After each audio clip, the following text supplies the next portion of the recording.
Hi dears, welcome to Happy Life TV.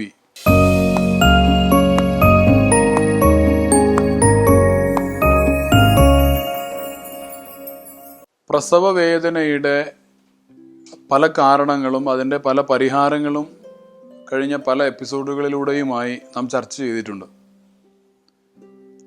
ഇന്ന് നാം ചർച്ച ചെയ്യുന്നത് അതിൽ നിന്നും അല്പം വ്യത്യസ്തമായിട്ടുള്ള മറ്റൊരു കാര്യമാണ്.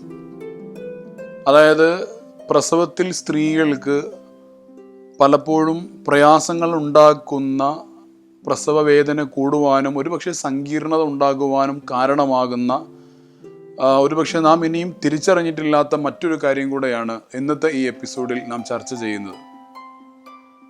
സൈക്കോളജിസ്റ്റുകൾ ഇതിനെക്കുറിച്ച് പഠനം നടത്തിയിട്ട് പറയുന്നത് പ്രസവ വേദന കൂടുവാനും സങ്കീർണതകൾ ഉണ്ടാകുവാനുമുള്ള പ്രധാനപ്പെട്ട ഒരു കാരണമാണ് മാതാവ് പ്രസവ സമയത്ത് കുട്ടിയെ ഉള്ളിൽ ഒരു സബ്കോൺഷ്യസ് ഹോൾഡിംഗ് നടത്തുന്നു എന്നുള്ളത്.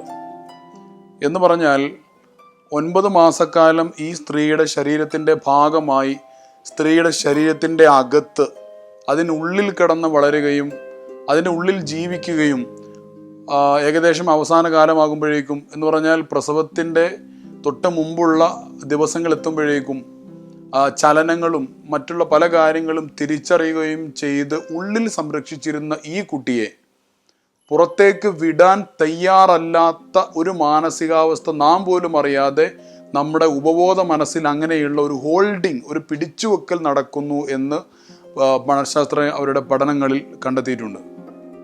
നാം പോലും അറിയാതെ നമ്മുടെ ഉപബോധ മനസ്സുകൊണ്ട് പുറത്തേക്ക് വിടാൻ തയ്യാറല്ലാതെ പിടിച്ചു നിർത്തുന്നു എന്നതാണ് ഇതിൻ്റെ കാരണം. മറ്റൊരു കാരണം കൂടി ഇതിൻ്റെ ഭാഗമായി തന്നെ മനഃശാസ്ത്ര രംഗത്തുള്ള ആളുകൾ പറയുന്നത്, ഒരുപക്ഷെ പ്രസവത്തെ അതിയായി പേടിയുള്ള സ്ത്രീകൾ, ആ സ്ത്രീകൾ പ്രസവം വൈകിപ്പിക്കുക എന്ന ഉദ്ദേശത്തോടു കൂടെയും ഇതേ തരത്തിലുള്ള ഒരു ഹോൾഡിംഗ് അകത്ത് നടത്തുന്നു. അങ്ങനെയുള്ള ആ തരത്തിലുള്ള ചിന്ത നടത്തുന്നത് കൊണ്ട് ആ കുട്ടി ഇറങ്ങി വരുന്നത്, പ്രസവ സമയത്ത് കുഞ്ഞ് ഇറങ്ങി വരുന്നതിന് അത് തടസ്സമാകുന്നു എന്നവർ പഠനങ്ങളിലൂടെ പറയുന്നുണ്ട്. ഇതിനുള്ള വളരെ സിമ്പിളായിട്ടുള്ള ഒരു പരിഹാരം യോഗയിൽ ഇതിന് മുദ്ര എക്സസൈസ് എന്ന് പറയുന്ന ഒരു എക്സസൈസ് പഠിപ്പിക്കുന്നുണ്ട്. മനഃശാസ്ത്ര രംഗത്തുള്ള ആളുകൾ, സൈക്കോളജിസ്റ്റുകൾ പറയുന്ന ഒരു പരിഹാരമാണ്, വളരെ സിമ്പിളായിട്ടുള്ള ഒരു പരിഹാരമാണ്. ഇതിന് അവർ നിർദ്ദേശിക്കുന്നതാണ് വിഷ്വലൈസ് ചെയ്തുകൊണ്ടിരിക്കുക.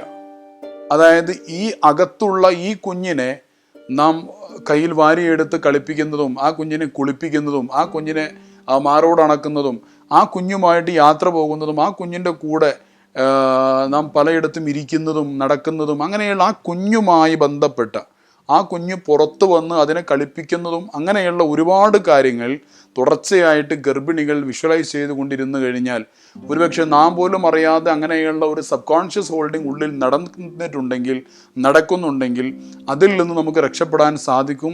ഇനി അതൊന്നുമില്ലെങ്കിലും വളരെ സുഖകരമായ ഒരു പ്രസവത്തിന് ഈ വിഷ്വലൈസേഷൻ സഹായിക്കും എന്നുള്ളതാണ്.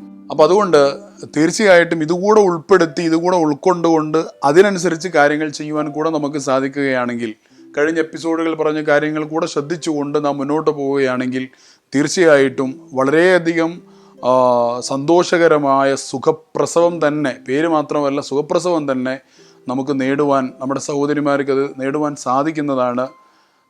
എല്ലാവർക്കും അങ്ങനെയുള്ള നല്ല നല്ല അവസരങ്ങൾ ഉണ്ടാവട്ടെ എന്ന് ആശംസിച്ചുകൊണ്ട് മറ്റു വിഷയങ്ങളുമായി നാം വീണ്ടും കണ്ടുമുട്ടും. And be with us, happy life TV.